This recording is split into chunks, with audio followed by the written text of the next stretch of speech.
how to use Amazon gift card. Now, if you basically want to use Amazon gift card, it's actually quite very simple. You can use the Amazon app depending upon your choice, but in this case, I'm simply referring to Amazon.com.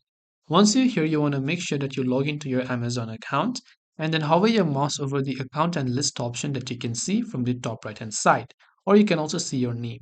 If you're on mobile, you might want to tap the account option and go to account and see all option. But on computer, under your account, you can see the option called account. So just click on the account button.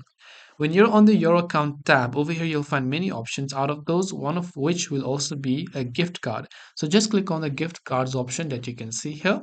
And after you've done that, here it's your current gift card balance, but we can redeem a gift card by clicking on redeem a gift card button. Once we click on redeem a gift card, here you simply have to enter your gift card code without the dashes, by the way.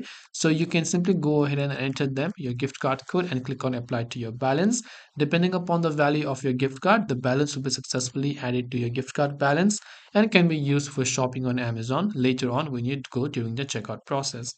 So this way you should be able to use Amazon gift card and also redeem them. I hope this video pretty much helped you out. If you have got any further questions, feel free to leave them down. Thanks for watching till the very end and see you in the next video.